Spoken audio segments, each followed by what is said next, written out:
सो इस चैप्टर में हम पढ़ेंगे basically natural vegetation wild life. Basically wild life वाला पार्ट हम नहीं करेंगे बिकॉज इसमें बायोस्फीयर रिजर्व्स वगैरह वगैरह के बारे में बात करी गई है और ये हमारी इन्वायरमेंट के जो लेक्चर्स हैं ना डॉक्टर यूपीएससी के उसमें कवर हो जाएगा। सो हम इसको यहाँ पे स्किप करते हैं, नेचुरल वेजिटेशन पे आते हैं।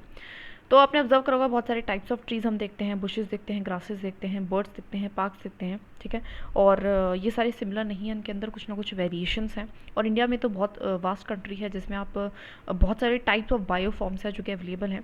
हमारी जो कंट्री है उसमें एक 12 मेगा बायोडाइवर्सिटी कंट्रीज़ में वो आती हैं, ठीक है। एंड 47,000 यहाँ पे प्लांट की स्पीशीज़ है। तो बेसिकली पूरा नंबर नहीं एग्जैक्ट याद करना, लेकिन कुछ कुछ ध्यान रखना है। और इसलिए उसकी 10th प्लेस है वर्ल्ड में एंड 4th है एशिया में। मतलब काफ़ी अच्छी डाइवर्सिटी है हमारे यहाँ पे प्लांट की भी। 50,000 फ्लावरिंग प्लांट्स हैं, मतलब जिनमें फूल खिलते हैं, ठीक है।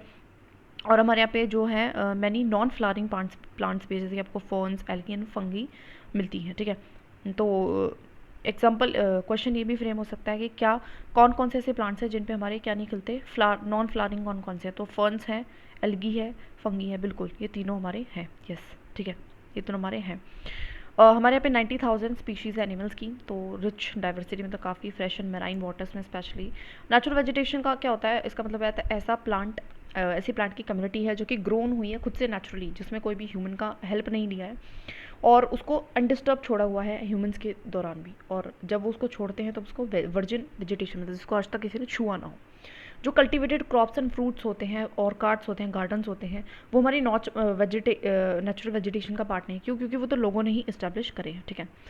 जो टर्म फ्लोरा है वो हम प्लांट्स के लिए यूज़ करते हैं किसी भी पार्टिकुलर रीजन के, एंड जो टर्म फौना है उसको हम स्पीशीज़ ऑफ एनिमल्स के लिए यूज़ करते हैं, ठीक है। नाउ हम बात करते हैं टाइप्स ऑफ वेजिटेशन की। तो हमारे यहाँ पे basically following major types of vegetation है, ठीक है। मेरे जीभ से नाखून आ रहे हैं, डोंट माइंड, ठीक है। हमारी कंट्री में तो पहला है tropical evergreen forest, then we have the tropical deciduous forest, ठीक है। ट्रॉपिकल जडीशियस फॉरेस्ट है हमारे पास। We have the thorn forest and mountain forest and the mangrove forest. अभी बेसिकली थोड़ा सा ऐसे डायग्राम दे रखा है ट्रॉपिकल फॉरेस्ट का, ही हमने ऑलरेडी पढ़ा हुआ है, एनसीईआरटी हमारी एनवायरनमेंट में अच्छे से कवर्ड है, ठीक है। वैसे टॉपिक जो एनवायरनमेंट का ही ज़्यादा है, बट कोई नहीं, चलो हम पढ़ लेते हैं। तो यहाँ पे हमारे जो 1.5 मीटर्स तक है छोटी छोटी ग्रासेस उगी हुई हैं, उसके बाद श्रब की एक लेयर आती है, ठीक है। उसके बाद हमारी यंग ट्रीज़ की लेयर आती है, उसके बाद हमारी कनोपी वाली लेयर आती है जो बहुत बड़े बड़े ट्रीज़ होते हैं और जो कि एक तरीके का रूफ टॉप स्ट्रक्चर क्रिएट करते हैं और कोई भी सनलाइट वगैरह को एंटर नहीं करने देते। देन है द इमरजेंट लेयर। तो अगर लेयर्स में आ जाए तो याद रखना है इमरजेंट सबसे पहले आती है, देन कैनोपी आती है, देन हमारी कौन सी आती है, यंग ट्रीज़ वाली लेयर आती है। ओके, हम बात करते हैं नाउ फॉरेस्ट की, एक एक करके हम पढ़ेंगे। Tropical evergreen forest. तो ट्रॉपिकल एवरग्रीन फॉरेस्ट कैसे फॉरेस्ट होते हैं, ये बेसिकली इनमें ना बहुत ज़्यादा रेनफॉल होती है और ये एरियाज होते हैं वेस्टर्न घाट्स में and islands of the group. ये जो लोकेशन है अभी इसको हम मैप के थ्रू समझेंगे बेटर है, तो अभी अवॉइड कर सकते हैं। ये ऐसे एरियाज हैं जिन पे 200 सेंटीमीटर से भी ज़्यादा रेनफॉल होती है, ठीक है। और शॉर्ट जो ड्राई होता है उनका सीज़न, जो ड्राई सीज़न है, मतलब ऐसा सीज़न जिसमें बरसात ना हो, ऐसा बहुत ही कम समय होता है। जो ट्रीज़ हैं उनकी हाइट्स भी बहुत लंबी होती है बिकॉज उनको बहुत ज़्यादा पानी मिल रहा है, तो इसलिए वो बहुत लंबे लंबे ट्रीज़ होते हैं। जो रीजन है वो वार्म होता है, वेट भी रहता है पूरे साल, एंड ये लग्जीरेंट वेजिटेशन यहाँ पे काफ़ी मिलती हैं, ट्रीज़, श्रब्स, क्रीपर्स, सारी मल्टी लेयर्ड स्ट्रक्चर्स मिलता है, जैसे कि हमने ऊपर देखा था अभी। एंड ये कोई भी डेफिनेट टाइम नहीं होता ट्रीज़ के लिए कि वो शेड करेंगे अपने लीव्स को। एंड जो फॉरेस्ट अपीयर होता है हमेशा ग्रीन ऑल ईयर अराउंड, मतलब एवर ग्रीन, नाम से पता चल रहा है हमेशा ही क्या है, एवर मतलब ग्रीन ही रहेगा, ठीक है। कुछ कमर्शियली इंपॉर्टेंट जो ट्रीज़ हैं जो इसमें उगते हैं, दैट इज़ एबोनी, महागोनी, ठीक है, रोजवुड, रबड़ एंड चिंचोरा, ठीक है। तो ये ध्यान रखने हैं हमें, इबोनी एंड महागोनी, ठीक है, इसके नाम में ही महा है, इबोनी एंड महागोनी, ठीक है। और रोजवुड जो रोज़ भी ऐसी जगह पे खुलता है, इसको ऐसे याद रख सकते हैं कि रोज़ हमारा क्या है, रोज़ का ज़्यादा मतलब इसको भी पानी चाहिए होता है ना, तो खूबसूरत चीज़ है ना। रबड़ को भी बहुत ज़्यादा पानी चाहिए होता है, जैसे हमने पढ़ा हुआ है। एंड चिंचोरा, ठीक है। कॉमन एनिमल्स जहाँ पे मिलते हैं दैट इज़ एलिफेंट्स मिलते हैं, मंकीज़ बहुत मिलते हैं यहाँ पे, लेमूर्स मिलते हैं, डियर मिलते हैं, वन ऑर्न्ड राइनोसोरस जो है वो मिलता है, ठीक है। एंड बर्ड्स मिलते हैं, बैट्स मिलते हैं, स्लॉथ मिलते हैं, स्कॉर्पियंस एंड स्नेल्स भी काफ़ी मिलते हैं इन सारी जंगल्स में, तो ध्यान रखना है, ठीक है। अगर हम बात करते हैं ट्रॉपिकल डिसीशियस फॉरेस्ट का, तो इनको मानसून फॉरेस्ट बोलते हैं, ठीक है। एंड ये रेनफॉल इनकी जो है वो बिटवीन होती है 200 सेंटीमीटर का, कम रेनफॉल होती है। जो ट्रीज़ होते हैं यहाँ के वो शेड करते हैं अपने लीव्स को फॉर अबाउट 6 to 8 वीक्स अपने ड्राई सीजन में, ठीक है। On the basis of the availability, जैसे अवेलेबिलिटी ऑफ वाटर होते हैं, जो ये फॉरेस्ट होते हैं फर्दर इनको हम ट्रैवल करते हैं मॉइस्ट एंड हमारे ड्राई में, मतलब दो टाइप के जो डेसिडियस है उसका हमने क्या करा है, इसको इसको भी ड्राई में एंड वेट में क्या है क्लासिफिकेशन इसका किया है, ठीक है, ड्राई एंड वेट में क्लासिफिकेशन करा है। जो हमारा फॉर्मर है जो हमारा फॉर्मर है वो हमारा फाउंड होता है इन एरियाज़ जिसमें बहुत ज़्यादा रिसीव करता है रेनफॉल बिटवीन 200 से 100 सेंटीमीटर के बीच में, और जो फॉरेस्ट है वो एग्जिस्ट करते हैं therefore mostly in the eastern part of the country में ही जो है ये फॉरेस्ट एग्जिस्ट करते हैं। नॉर्थ ईस्टर्न जो स्टेट्स है, ठीक है, वैसे इसकी लोकेशन थोड़ा सा वही है, अभी के लिए यहाँ पे अवॉइड कर सकते हैं हम चीज़ों को।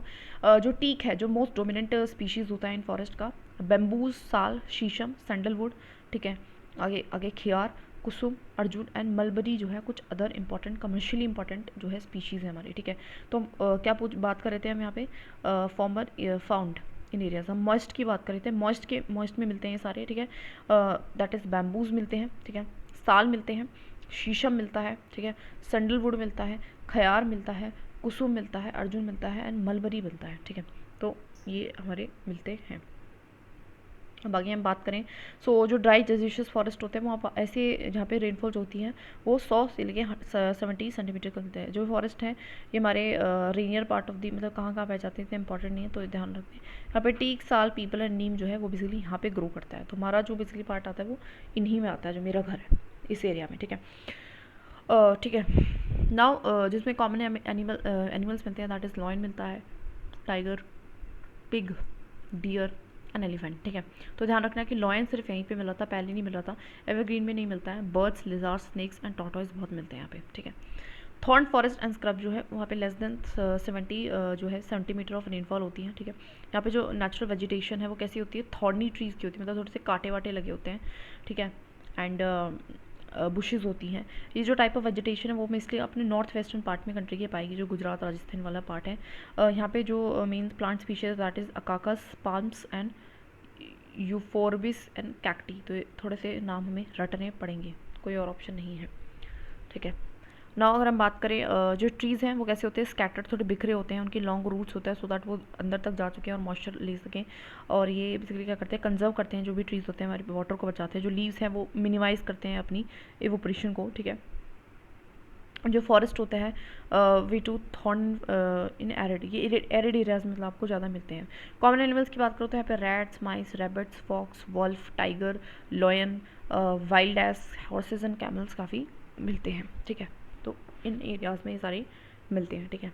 रैट्स, माइस मतलब चूहे बहुत मिलते हैं, जैसे कि चूहे जो हैं उनको बिल बनाना होता है, ऐसे याद रख सकते हैं, चूहे हैं उनको बिल बनाना होता है, रैट्स एंड माइस, तो उनको क्या चाहिए, रेत चाहिए, ठीक है, ठीक है। और हमारा फॉक्स, वॉल्फ, शिकारी काफ़ी यहाँ पे देखो, फॉक्स, वॉल्फ, टाइगर, लॉयन। आगे बात करते हैं माउंटेन फॉरेस्ट का, तो माउंटेनियस एरियाज़ में मिलेंगे, ठीक है, जहाँ पे टेम्परेचर जो है डिक्रीज़ करता है जैसे जैसे एल्टीट्यूड बढ़ता है, ठीक है, और उससे काफ़ी चेंज भी आता है नेचुरल वेजिटेशन। इसका मतलब है कि जैसे कि एक पार्टिकुलर, जैसे कि ये ट्री है, ठीक है, मान लेते हैं ये हमारा ट्री है, ये हमारा सॉरी ट्री नॉट माउंटेन है, तो इस हाइट पे जो हमारा वेजिटेशन होगा वो डिफरेंट होगा, इस हाइट पे जो होगा वो डिफरेंट होगा, इस हाइट पे डिफरेंट होगा, इस पे सबसे डिफरेंट होगा। तो इस तरीके से ये भी क्या करते हैं, जैसे जैसे चेंज होती है इनकी नेचुरल वेजिटेशन, जैसे जैसे हाइट बढ़ती है। और देयर इज अ सक्सेशन होता है नेचुरल वेजिटेशन का, ठीक है, ठीक है। ऐसे होता है जैसे कि ट्रॉपिकल से टुंड्रा रीजन में हम जा रहे हो, तो जो नीचे वाला एरिया होगा वो कैसा होगा, ट्रॉपिकल वाला, और ये वाला जो होगा वो टुंड्रा वाला हो जाता है, ठीक है। इस तरीके से हमारे सक्सेशन होती है वेजिटेशन में। जो wet temperate type of forest है वो हमारे हाइट ऑफ 1000 एंड 2000 मीटर्स पे मिलते हैं, तो जो कि 1000-2000 मीटर्स की हाइट होती है तो वहाँ पे वेट मिलते हैं, थोड़े से गीले लेकिन टेम्परेट वाले फॉरेस्ट मिलते हैं। इसलिए वहाँ पे कैसे मिलते हैं, ब्रॉड लीफ ट्रीज मिलते हैं, जैसे कि ओक्स हुआ, चेस्टनट्स हुआ, ठीक है। एंड वहीं पे 1500 से 3000 मीटर्स के बीच में जो टेम्परेट फॉरेस्ट है कंटेनिंग कॉन्फोरस, उनके जो ट्रीज़ है वो कॉन्फोरस इस शेप में आ जाते हैं, जैसे पाइन है, डिओडर है, सिल्वर फिर है, स्पॉर्स है, सेडर है। तो इसको याद करने का खास मेरे पास तो तरीका नहीं है, बट इसको याद तो करना ही पड़ेगा, ठीक है, रटो कैसे भी करो। जो फॉरेस्ट होते हैं कवर करते हैं मोस्टली साउदर्न स्लोप्स को और द हिमालयाज़ के and places high altitude in the southern and north east India में, ठीक है।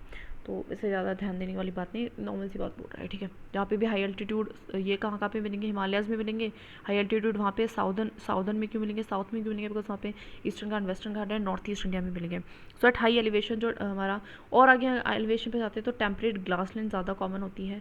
एट हाई अल्टीट्यूड जो कि मोर देन 3600 से भी ऊपर है, वहाँ पे टेम्परेट फॉरेस्ट एंड ग्रासलैंड जो है वो गिव वे टू एल्पाइन, वो किस में कन्वर्ट हो जाते हैं, एल्पाइन वेजिटेशन में कन्वर्ट हो जाते हैं। फिर वहीं silver fir, juniper, firs, pines, birches, ये कॉमन ट्रीज हैं इन सारी एरियाज के. However, they got progressively stunted as they approached the snow line. ठीक है, उसके बाद वो भी स्टंट हो जाते हैं, मतलब वो भी बंद हो जाते हैं, जो और ज़्यादा छोड़ हो जाते हैं, जैसे स्नो लाइन्स में, मतलब ऐसी जगह पे जब जाते हैं अगर हम और ऊंचाई पे पहुंच रहे हैं जहाँ पे स्नो जमना शुरू हो जा रही है, अल्टीमेटली श्रब्स एंड स्क्रब्स ही आपको देखने को मिलते हैं, और वहाँ पे अल्पाइन, इसको हम कहते हैं अल्पाइन ग्रासलैंड, एंड उनको और यहाँ पे इन्हीं को हम यूज़ करते हैं, जो हमारी नोमैडिक ट्राइब्स उनको यूज़ करते हैं ग्रेजिंग कराने के लिए, जैसे कि गुजराज एंड बकरवालाज है, राइट. नाउ हायर एल्टीट्यूड, और एल्टीट्यूड पे जाओगे तो मूसेस एंड लिचन्स ही है जो आपको टुंड्रा वेजिटेशन का पार्ट मिलेगी. तो हमने देखा कि किस तरीके से ट्रॉपिकल से हम क्या चले गए, टुंड्रा की तरफ चले गए हैं. ठीक है, हाइट बढ़ रही है, वैसे वेजिटेशन भी चेंज हो रहा है. कॉमन जो एनिमल्स है, बस मेन इसमें ये समझ लो कि हाइट बढ़ रही है तो यहाँ पे क्या हो रहा है कि वेजिटेशन बदल रहा है. अब ये एक एक हम नहीं ध्यान रख पाए, कोई दिक्कत नहीं है कि कितनी हाइट पे कौन सा वेजिटेशन है. ठीक है, इतना भी इंपॉर्टेंट नहीं है. ठीक है, बस ये ध्यान रखना कौन कौन से आपको वो मिलेंगे, दैट इज़ वगैरह वगैरह, ट्रीज़ वगैरह, एनिमल्स. तो कश्मीरी स्टैग मिलेगी, स्पॉटेड डियर पे मिलता है, wild sheep, jack rabbit, Tibetan antelope मिलता है, याक मिलता है, स्नो लेपर्ड, स्क्विरल्स काफ़ी मिलते हैं यहाँ पे, शैगी, हॉर्न बाइल, ibex, bear, rare red panda, sheep and goats भी यहाँ पे थिक एयर के साथ मिलती हैं. ठीक है, अब बात करते हैं मैंग्रोव फॉरेस्ट का. तो ये मैंग्रोव टाइडल फॉरेस्ट है, जो कि कहाँ पे मिलते हैं, एरियाज ऑफ कोस्ट, जो कि इन्फ्लुएंस किससे होती है, टाइड्स के through. Mud and silt accumulate हो जाती हैं इन सारे कोस्ट में, मतलब मिट्टी विट्टी जम जाती हैं. एंड जो डेंस मैंग्रोव्स हैं वो कॉमन वेराइटीज़ हैं. इनकी जो रूट्स हैं प्लांट्स की वो सबमर्ज होती हैं, वाटर के अंदर रहती हैं. जो डेल्टाज है, गंगा की, महानदी, कृष्णा, कावेरी, गोदावरी, सारी कुछ रिवर्स हैं जिन पे ये सारी वेजिटेशन आपको देखने को मिलेगी. ठीक है, गंगा ब्रह्मपुत्रा के जो डेल्टा है, सुंदरी ट्रीज़ हैं, वहीं पे मिलते हैं, सुंदरबन में मिलते हैं. ठीक है, नाम इसलिए सुंदर ट्री मिला है, और वो हार्ड टिम्बर भी देते हैं. पाम, कोकोनट, कोयरा एंड अगार यहाँ पे जो है कुछ पार्ट्स ऑफ द डेल्टा में उगाए जाते हैं. जो बंगाल रॉयल बंगाल टाइगर है वो भी फेमस एनिमल है. बाकी टर्टल्स हैं, क्रोकोडाइल्स हैं, घड़ियाल्स हैं, स्नेक्स हैं. ऐसे एनिमल्स मतलब दे कैन बी लाइक ऐसे एनिमल्स कहीं ना कहीं क्योंकि पानी से रिलेटेड है, पानी के पास है, तो ऐसे एनिमल्स होने चाहिए जो पानी में भी रह सकते हैं, जैसे क्रोकोडाइल, टर्टल्स, घड़ियाल, स्नेक्स, और जो बाहर भी रह सकते हैं. ठीक है, ऐसे यहाँ पे एनिमल्स है. ठीक है, आगे हम बात कर देते हैं कुछ मेडिसिनल प्लांट्स की. तो इसमें दे रखा था इसलिए हम पढ़ रहे हैं, सिंपल सी बात है. तो सर्पगंधा, तो सर्प गंधा है जो कि क्या करेगी, गंदा है तो क्या करेगी, गंदा क्या होता है, ब्लड होता है जिसको ब्लड प्रेशर को ट्रीट कर रही है. ठीक है, जामुन, जामुन से हम विनेगर बनाते हैं. ठीक है, तो सबको पता है डाइजेस्टिव प्रॉपर्टीज़ भी होती हैं इसके, और ये डायबिटीज़ को भी कंट्रोल करता है. अर्जुन, अर्जुन हमारा आई मतलब कान के दर्द के लिए अच्छा होता है, ब्लड प्रेशर को भी रेगुलेट करता है. बबूल सबको पता है कि हमारे आई के लिए, गम्स के लिए काफ़ी अच्छा होता है. नीम का सबको पता है high antibiotic and anti bacterial properties हैं इसके पास. तुलसी जो है वो हमारी क्योर करती है कफ एंड कोल्ड को, इसलिए सर्दी में लेते हैं.